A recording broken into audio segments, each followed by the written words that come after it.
ፍጹማዊ አንድነት ምንለው አሲሚሌሽን በአንድ ማንነት ብቻ ለመገንባት የተሄደው ውጤቱ ሀገረ መንግስት እንድንገነባ ወይም ጠንካራ ብሔረ መንግስት እንድንገነባ ያላስቻለው ዋናው ምክንያት ተፈጥሮና ኃጢአት አድርጎ መቁጠር ነው። ከዛ ውጪ ያለን ባህል፣ ከዛ ውጪ ያለን ቋንቋ፣ ከዛ ውጪ ያለን ሃይማኖት በአጠቃላይ ማለት ነው ተፈጥሮን ነው እና ፍጥረትን መካድ የለብንም። ነባራዊ ሀቅን መካድ የለብንም ማለት ነው። የሆነ ብሔር ፈልጎ ምናምን የተፈጠረ አይደል፣ ፈልገን በብሔር የተፈጠርን አለ። ከተፈጠረ በኋላ ይሄ እውነታን ይሄ ኔቸርን መካድ አያስፈልግም ማለት ነው።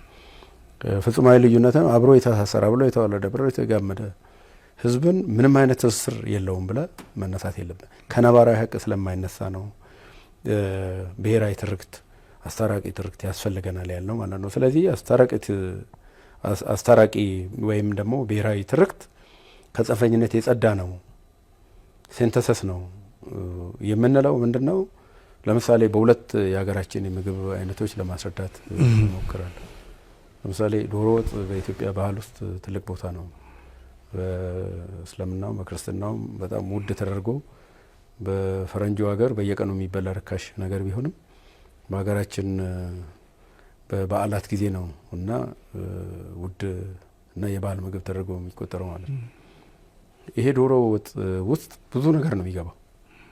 የማይገባ ቅመም የለም፣ ብዙ ነገር ነው የሚገባው። ነገር ግን ጎልቶ የሚታየው የበርበሬው ነው።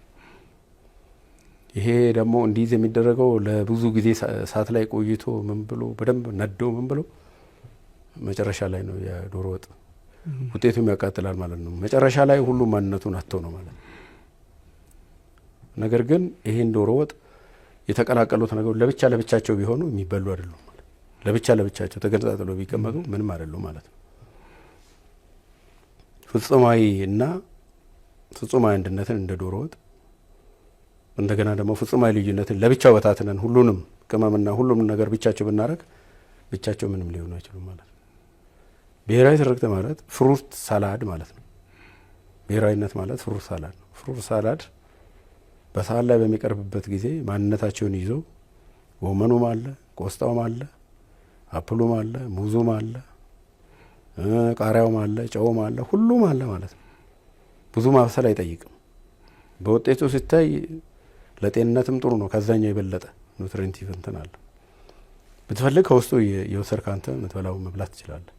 አንድ ላይ ስትበላ በጣም የሚጣፍጥ በቀላል የሚሰራ ሁሉም ደግሞ በየሳይዙ